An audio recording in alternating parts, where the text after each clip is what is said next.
Vous êtes sur TV5 Monde, bienvenue si vous nous rejoignez dans 64 minutes, c'est l'heure de 64 débats. Jusqu'où ira Donald Trump après le Venezuela? Le président des États-Unis déclare qu'il s'occupera du Groenland dans 2 mois et ce n'est pas tout. Il menace aussi Cuba, la Colombie ou encore l'Iran. Avec nous pour en parler, François Heisbourg, bonsoir. Soyez bienvenue sur TV5. Vous êtes conseiller spécial à la Fondation pour la recherche stratégique et auteur du livre Le suicide de l'Amérique chez Odile Jacob. Avec nous également en direct de Bruxelles, Saskia Bricmont, députée européenne écologiste de Belgique. On l'a appris il y a quelques minutes. Je suis innocent. Voilà ce qu'a déclaré devant le juge de New York, Nicolas Maduro. Je ne suis pas coupable. Je suis le président du Venezuela. Voilà pour ces déclarations. Saskia Bricmont, il a raison, le président du Venezuela? Il est toujours le président. Vous le considérez toujours comme le président du Venezuela? Écoutez, en tout cas, ce qui est certain, c'est qu'au regard du droit international, l'action des États-Unis à l'initiative du président Trump est illégale. Et donc, on peut absolument dénoncer le régime Maduro et la dictature qu'il a mise en place au Venezuela, mais il faut aussi dénoncer l'acte illégal des États-Unis. Et donc, en l'état, la justice, en plus, semble tellement un coup monté de Trump au nom de la lutte contre le narcotrafic il y a quelques mois, avant la fin de l'année. Il a gracié l'ex-président de l'Honduras qui était emprisonné pour 45 ans aux États-Unis pour narcotrafic. Donc si vraiment la démarche était la lutte contre le narcotrafic, ça se saurait. Ici c'est clair et Trump l'a dit clairement aussi, c'est au nom de l'accès au pétrole, aux ressources et de ses intérêts géostratégiques très bien dépeints dans la stratégie de sécurité présentée fin de l'année dernière par Trump. Et ça fait partie des initiatives, d'où le risque effectivement que ça ne s'arrête pas là.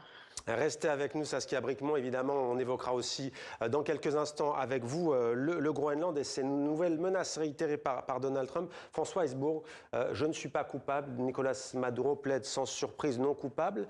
Il va falloir trouver des preuves pour la justice américaine que ce président est impliqué dans le trafic de drogue. Oui, moi, je ne sais pas s'il est coupable ou pas. Ce que je sais, c'est que un autre président de la région, le président Noriega, avait été enlevé dans des circonstances à peu près similaires. Un 3 janvier également. Un 3 janvier, c'était au début de l'année 89, si ma mémoire est bonne. C'est ça, il y a 36 ans. Il a été condamné à la fois aux États-Unis, puis ensuite en France. Il est d'ailleurs mort à la prison de la Santé en France. Mais ce qui vient d'être dit est exact, à savoir que le président Trump a rappelé que s'il a pris le contrôle du Venezuela, pour utiliser ses propres mots, c'est peut-être d'abord pour des raisons énergétiques et stratégiques, et que son approche du narcotrafic est assez sélective au vu de son bilan récent en termes de grâce présidentielle. Alors c'est le titre de ce débat. Je vous pose la question, François Heisbourg, jusqu'où ira Donald Trump? Vous avez cité un certain nombre de pays, j'y ajouterai ceux que... Il les a cités avant moi. Il faut y ajouter le Panama et le Canada, puisque le président Trump a évoqué tout de suite après son élection la perspective de la prise de contrôle de Panama et le fait de transformer le Canada, le projet de transformer le Canada en un 51e État des États-Unis. Il a donc des ambitions qui sont clairement affichées et comme toujours avec Trump, et il a raison de le rappeler, Trump. Il faut écouter ce qu'il dit et il faut prendre au sérieux ce qu'il dit parce qu'il a tendance à vouloir faire ce qu'il dit qu'il va faire. Ouais. Aussi absurde, aussi suicidaire, pour prendre le titre de mon livre, que puissent être certaines de ses initiatives. Il le fait. Saskia Bricmont, jusqu'où ira Donald Trump? Évidemment, c'est difficile à dire jusqu'où il ira, mais ce qui semble clair, c'est qu'il ne va pas s'arrêter au Venezuela et qu'il compte aller plus loin. Il l'a annoncé, effectivement, je pense qu'il faut l'écouter. Autant on peut se dire que c'est un président fou, autant on a intérêt à être beaucoup plus sur la balle au niveau européen. La faiblesse de réaction de l'Union européenne à ce stade est sidérante et elle lui donne raison en fait, parce qu'il pointe les Européens comme étant faibles. Il pointe la volonté politique de soutenir l'extrême droite, de avoir des pays souverains, nationalistes. Donc il a un agenda clair pour l'Union européenne, affaiblir nos législations digitales, empêcher notre souveraineté technologique, empêcher notre souveraineté industrielle, agricole. Et donc son agenda est très clair, nous affaiblir en tant qu'Européens et dominer en tant qu'ultra-puissance, repousser la Chine et exister en tant qu'extrême puissance américaine. Et là-dedans, l'Union européenne aujourd'hui doit rebâtir ses alliances. On parle du Canada, typiquement. Je pense que le Canada est un allié de l'Europe. L'Union européenne doit se positionner clairement aussi au Groenland. On est faible, on ne peut pas assurer la sécurité du Groenland. Eh bien, montrons que le président Trump a tort. Il ne s'agit pas d'armer et de muscler. Il s'agit tout simplement, à un moment donné, d'affirmer aussi la position et la puissance de l'Union européenne, sa souveraineté. Sinon, c'est la porte ouverte, en fait, à l'ingérence étrangère. On l'a déjà vu dans le cadre de nos processus électoraux et ça va juste continuer. N'oublions pas qu'on a une autre guerre à nos frontières qui est déjà en cours en Europe, aussi une guerre hybride menée par la Russie. Je pense qu'il est grand temps que les Européens prennent les choses en main, non pas pour muscler le ton, non pas pour partir en guerre, évidemment, mais pour se positionner en tant que puissance face à l'Amérique de Trump. Une question à présent que je vous poserai à tous les deux dans un instant. Derrière le Venezuela, Donald Trump s'attaque-t-il aussi d'une certaine manière à deux géants, la Russie et la Chine, partenaires de Caracas, on le sait, Nicolas Maduro. Demet Korkmaz nous a rejoint. Bonsoir Demet. Alors c'est vrai qu'il y a quelque chose qu'on entend beaucoup, c'est que la majorité du pétrole vénézuélien, elle va où? Eh bien, elle va en Chine. Est-ce que c'est vrai? Absolument. En 2025, la Chine a importé plus de 600 000 barils par jour et ça peut monter jusqu'à 750 000, ce qui représente presque 80% de la production vénézuélienne, mais seulement entre 4 et 8% des importations totales de la Chine. Mais comme c'est vendu au marché noir, eh bien, avec une forte décote, au passage, il est très difficile d'en connaître les quantités exactes. Ce qui est certain, en revanche, c'est que ce pétrole lourd, plus épais et précieux pour les raffineries chinoises qui sont spécifiquement conçues pour traiter ce type de pétrole. Et d'ailleurs, ce n'est pas étonnant si les actions pétrolières chinoises sont en chute depuis l'arrestation de Maduro. PetroChina et Sinopec ont perdu entre 2 et 4%. Et puis plus récemment, le Venezuela, en quête d'investissement, avait attribué 2 nouveaux contrats à des compagnies chinoises. L'une d'elles projetait d'ailleurs d'investir jusqu'à $1 milliard dans le développement de 2 champs pétroliers et une cinquantaine de puits. Et côté russe, quels sont les intérêts, si on parle de pétrole, quels sont les intérêts de Moscou? Alors, je dirais négligeable d'un point de vue purement commercial. Rosneft et Gazpromneft étaient des alliés historiques et donc très impliqués au Venezuela. Mais sous la pression des sanctions américaines, eh bien, ces 2 acteurs se sont retirés. Aujourd'hui, il ne reste plus qu'une seule compagnie publique russe. Il s'agit de Rosneft, qui est moins connue. Et les compagnies pétrolières américaines observent pour le moment la plus grande discrétion, prudence. Est-ce qu'elles y voient une aubaine? On parle tout de même de la plus grande réserve mondiale de pétrole. Alors effectivement, les perspectives sont immenses, on le sait, puisque le Venezuela détient 18% des réserves mondiales prouvées. On parle de 304 milliards de barils. Regardez, c'est un peu au-dessus de l'Arabie Saoudite, mais bien plus que le Canada voisin et la Russie. Cette proximité permettrait donc d'avoir du pétrole moins cher par rapport au pétrole de schiste américain et plus proche géographiquement parlant. Alors, c'est séduisant dans le texte, mais les conditions d'exploitation restent très compliquées parce que les infrastructures sont vétustes, parce que les ressources humaines manquent. Il ne faut pas oublier l'exode de milliers de cerveaux ces dernières années. Et puis, les capitaux sont inexistants. Donc, selon les estimations, il faudrait débourser l'équivalent de 100 milliards de dollars étalés sur 10 ans pour espérer une pleine exploitation. Et puis, on est dans un contexte aussi de surproduction mondiale avec une offre qui est plus importante que la demande. Et cette dynamique, cette tendance devrait se confirmer en 2026. Merci beaucoup, Demet, pour ce point complet. 64 débats continuent. Jusqu'où ira Donald Trump? Un invité nous a rejoint, Denis Lafay. Bonsoir, journaliste, conseiller éditorial à La Tribune en France et auteur de Patron, la tentation Trump, édition de l'Aube. Est-ce que vous diriez que Donald Trump, pour lui, il dirige les États-Unis comme il dirigerait une entreprise et qu'au fond, on assiste à une entreprise qui fait des OPA, qui rachète d'autres entreprises, l'entreprise Venezuela, l'entreprise Groenland? Il a dit lui-même très clairement, il est dans une logique de deal. Tout ce qu'il entreprend, en fait, il le fait dans un rapport de force et dans une logique de deal. Et finalement, ce qu'il entreprend justement au Venezuela, peut-être qu'on peut aussi le ramener à la situation domestique aux États-Unis, parce que ça nous permet de penser que l'une de ses motivations, c'est la diversion. Je rappelle qu'aux États-Unis, il est d'abord totalement embourbé dans l'affaire Epstein.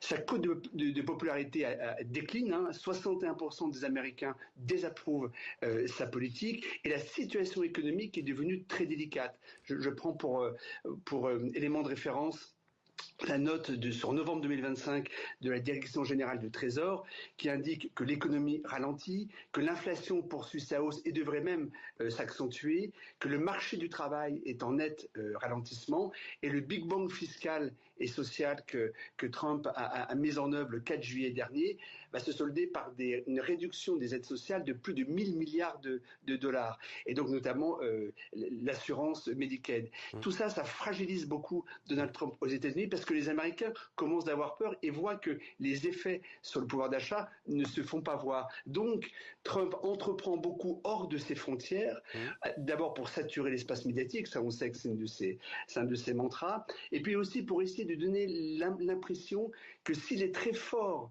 à l'extérieur, il sera très fort à l'intérieur du pays, et que donc ce qu'il a promis sera exaucé. Intéressant, et ça, c'est un vrai pari. Et pourquoi je le raccroche Pardonnez-moi, pourquoi je le raccroche justement à la question Venezuela, Colombie, Groenland, Iran, jusqu'où ira Donald Trump, c'est que plus il sera en échec dans son pays, plus on peut redouter qu'il ait envie de risquer de tenter l'impensable, justement au-delà des frontières. Ouais, c'est intéressant effectivement de comparer, on l'entend rarement effectivement, ce comparatif politique intérieure, politique extérieure. François Exbourg, j'aimerais juste vous entendre sur ce dont on parlait, Russie-Chine. Demet nous expliquait que ça pesait pas énormément au niveau pétrole, mais tout de même sur un plan purement géopolitique, Donald Trump aussi, il fait d'une pierre deux coups, il fait le ménage non loin des États-Unis, pas d'influence russe et chinoise pour lui? Non, c'est un élément, j'allais dire, plus que secondaire, tertiaire, dans son intervention au Venezuela. Lui-même a hiérarchisé les raisons pour lesquelles il est allé. D'abord le pétrole, deuxièmement, au plan stratégique, l'hémisphère, la domination hémisphérique qui est mise au premier rang des intérêts vitaux américains dans la nouvelle stratégie nationale américaine qu'il a dévoilée à la fin du mois de novembre. La Russie et la Chine ne sont affectées que de façon parfaitement marginale. Elles sont au contraire, j'allais dire, pratiquement encouragées à imiter dans leur zone d'influence, ou dans ce que la Russie ou la Chine espèrent être leur zone d'influence, de réussir ce que Trump a réussi dans son hémisphère à lui. Moi, je vois malheureusement plus une incitation à se livrer au même genre de facéties, et notamment de la part de la Chine. On fait souvent le rapprochement avec Taïwan. Je crains que ce rapprochement ne soit licite. Je ne sais pas si la Chine va accélérer ses préparatifs à l'encontre de Taïwan, mais j'allais dire... Ça lui donne des arguments, vous voulez dire, en tous les cas. Trump l'a réussi. Xi Jinping saura-t-il le faire?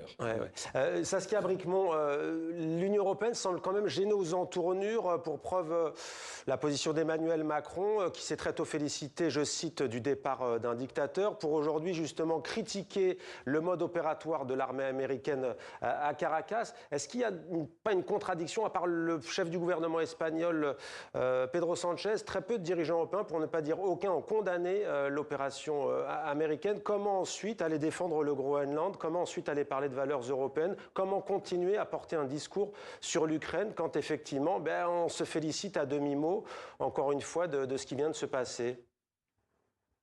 Tout à fait. Effectivement, l'Union européenne est en train de perdre toute crédibilité sur la scène internationale, étant donné qu'elle a vraiment une approche deux poids deux mesures. On l'a déjà vu à l'égard de Netanyahou. Ici, elle réagit, en tout cas pas d'une seule voix, pas de manière unie. La sortie de la haute représentante aux affaires étrangères, Kaja Kallas, est extrêmement faible aussi, en appelant à la retenue. Enfin, excusez-moi, mais donc il y a les États-Unis d'Amérique qui envahissent un autre pays et qui enlève le président de ce pays. aussi contestable soit-il, je le répète, et finalement l'Union européenne ne réagit pas, estime qu'elle doit encore analyser la situation Mais pour pouvoir la pourquoi on a le qualifier. C'est sentiment, totalement inadmissible. pardonnez-moi, mais à tous les trois, on a le sentiment, tiens, je vais peut-être poser la question à Denis Lafay, et je vous la pose à tous les trois, on a le sentiment que c'est peur sur le monde, non pas peur sur la ville, que tout le monde a peur de Donald Trump. La Suisse aujourd'hui déclare qu'elle va geler les avoirs éventuellement s'il y en a de Nicolas Maduro. Tout le monde est le doigt sur la couture, Denis Lafay? Oui, effectivement, on voit bien comment Donald Trump dynamite l'ordre mondial. C'est dans son mantra. Et c'est de la même manière, d'ailleurs, qu'il dynamite l'ordre américain. La démocratie aujourd'hui américaine est quand même extrêmement affaiblie. La manière dont il entreprend, on peut parler de la justice, de la science, des minorités, enfin, tous les sujets, malheureusement, qui font la démonstration de sa volonté de dynamiter l'ordre endogène en fait, domestique, c'est absolument redoutable. Donc les gens ont peur. Moi, j'ai des témoignages, bien sûr, notamment de scientifiques aux États-Unis qui aujourd'hui ont peur. Donc cette peur, elle se propage. Et d'ailleurs, ce sera, je pense, un véritable défi pour la démocratie américaine que de voir comment le Congrès, l'opposition démocrate, l'opposition au sein du Parti républicain, parce que tout le monde n'est pas à l'unisson, bien sûr, de Donald Trump, comment ces oppositions vont résister à ce qu'il a commencé d'entreprendre aujourd'hui au Venezuela. Et malheureusement, on peut penser que... Ouais, Denis Lafay, pardonnez-moi de vous couper. Vous l'avez dit tout à l'heure, Gustavo Petro, c'est sans doute celui qui a le plus à craindre aujourd'hui. Voilà ce qu'a dit Donald Trump. Vous l'avez sans doute entendu. Gustavo Petro risque d'avoir chaud aux fesses et signe quelque part de cette peur le président colombien qui répond « Mon nom n'apparaît pas dans les dossiers judiciaires sur le trafic de drogue. Cessez de me calomnier, monsieur Trump. » Saskia Brikmont, vous apportez votre soutien ce soir au président de la Colombie? En tout cas, ce qui est certain, c'est que moi, personnellement, mais aussi l'Union européenne en tant qu'ensemble, en tant qu'entité, devrait s'exprimer en remettant le droit international à sa place. Parce qu'effectivement, Trump est en train de dynamiter tout l'ordre mondial, le multilatéralisme, et l'Union européenne a un rôle à jouer pour garder une approche multilatérale, rebâtir des alliances avec ses alliés, signifier au président américain, parce qu'effectivement, il est dans une logique de tractation, de deal, d'accès aux ressources. C'est l'argent, le pouvoir et le pétrole. Et les femmes, éventuellement, puisqu'effectivement, l'affaire Epstein, qu'il tente de camoufler en menant ses actions extérieures, est encore bien là. Ouais, mais Saskia Brikmont, chiche, regardez, chiche. Les démocrates mettent le doigt sur toute cette actualité-là, mais elle peut relayer chez nous, elle devrait l'être aussi. Saskia Brikmont, chiche, le Groenland ne fait pas partie de l'Union européenne, même s'il appartient au Danemark. Pourquoi ne pas les planter le drapeau de l'Union européenne là-bas? C'est ce que je disais, effectivement, à un moment donné, l'Union européenne doit se positionner, que ce soit vis-à-vis du Groenland, soutenir aussi le Danemark. Les Groenlandais ont signifié qu'ils ne voulaient pas être attachés aux États-Unis, annexés par les États-Unis, comme Trump l'avait déjà déclaré auparavant.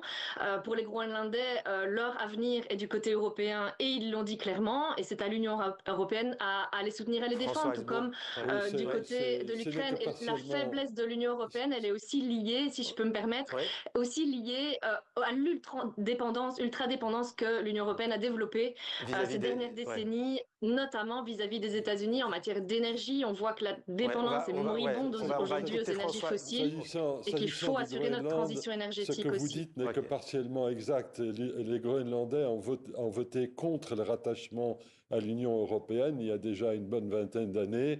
C'est pas pour ça qu'ils veulent le rattachement aux États-Unis. Ah non, deux choses peuvent être exactes en même temps. Oui, bien sûr. Ils ne veulent pas être américains, ils veulent être groenlandais, ce qui me paraît d'ailleurs assez logique. Le prochain sur la liste, c'est qui selon vous? A priori, c'est le Groenland. Vous êtes persuadé que ça va les Américains ont nommé un envoyé spécial, comme ils l'avaient fait pour la guerre d'Ukraine ou comme ils l'avaient fait pour la guerre à Gaza. On ne fait normalement pas ce genre de choses lorsqu'il s'agit des relations avec un allié. Le Danemark fait partie de l'OTAN. Le Groenland, par ce truchement, fait partie de l'OTAN. Il ne faut pas l'oublier. En principe, la défense du Groenland est assurée collectivement par l'OTAN. Et on se trouve dans la situation parfaitement baroque, absurde, horrible, où c'est un membre de l'OTAN des États-Unis qui menace un autre membre de l'OTAN, le Danemark, qui exerce sa souveraineté sur le Groenland, qui est en principe protégé par des traités. La première ministre danoise dit que ce serait la fin de l'OTAN. Il nous reste vraiment quelques secondes. Ce serait la fin de l'OTAN. Merci. L'enjeu de l'affaire groenlandaise dépasse de très très loin les 60 000 habitants du territoire, les minerais stratégiques ou les enjeux par rapport à la Chine ou à la Russie. Là, c'est vraiment l'avenir du lien transatlantique qui se joue, et la capacité de l'Europe à faire face aux conséquences de cette rupture-là. Merci. J'aimerais pouvoir être optimiste. Malheureusement, je ne vois pas beaucoup de raisons de l'être. Voilà, donc l'Alliance Atlantique qui fait face à un défi sans précédent. Merci François Heisbourg, merci beaucoup Saskia Bricmont d'avoir été en direct avec nous de Bruxelles. Et merci beaucoup Denis Lafay également pour votre éclairage tout à l'heure, et notamment ce petit comparatif politique intérieure, politique extérieure de Donald Trump.